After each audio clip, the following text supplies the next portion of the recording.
Welcome to my channel, Mary Heaton, What's Next, where we do a lot of cooking and some travel and dogs all the time, my doggie. So I'm making today bison or ground bison meatballs. And I've started with, this is 2 pounds of bison ground beef. I don't know if that's the right term, but ground bison, 2 pounds of it. And I'm going to put in 3 eggs.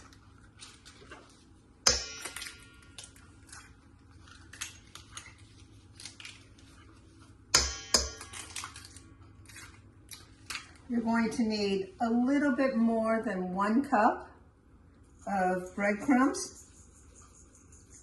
I'm going to start with less and then add it in, so just in case.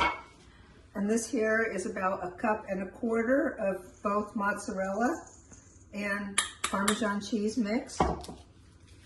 We're going to put in salt and pepper. Now we want the onion to be ground really small. So this is half a white onion, a sweet onion, half of a red onion, which is a little bit spicier. We're going to ground it here in the food processor. So it's nice and small. You still get all the flavor in there. Okay. And I made a mistake. I should have unplugged before taking out the blade, but that's okay. So you'll see this is grained really small. I'm going to add this in.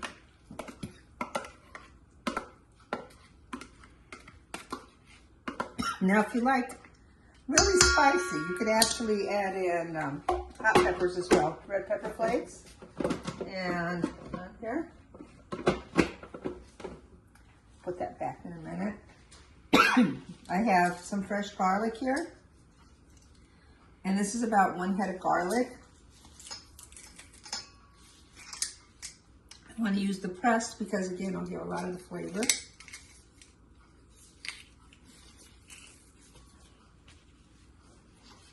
And here I have some very finely chopped parsley as well. And you know, it looked like more before I chopped it, so I think I'm going to chop a little bit more. I definitely want to get in at least 1/3 of a cup of parsley. Okay, so here are all my ingredients. And eventually I will take off my glove because it's easier to make the meatballs that way. But I'm going to stir this up. Make sure it looks good. You want to be sure it has the right consistency. If it seems a little bit soft, and it's hard to explain if it's soft or not, but I'll try and show you the best, then what you'll do is you'll add a little bit more breadcrumbs to it.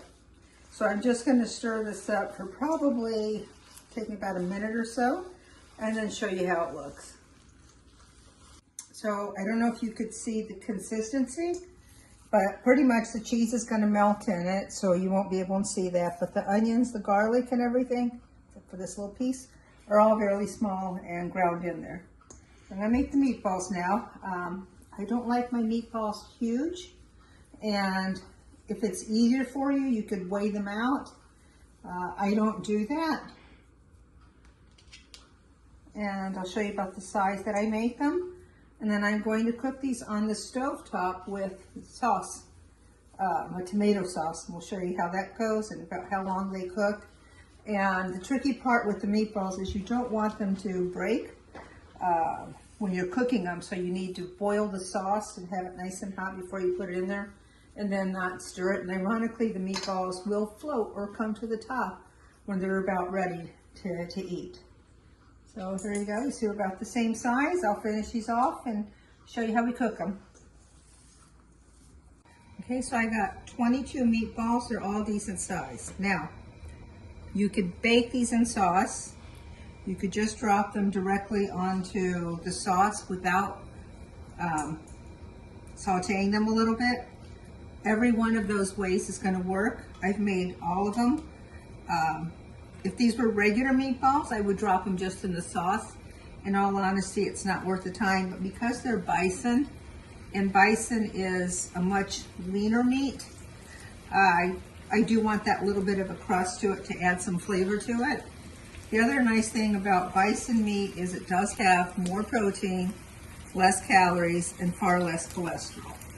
So I'm just going to brown these a little bit. When they're brown, I'm going to go ahead and just drop them into the sauce then.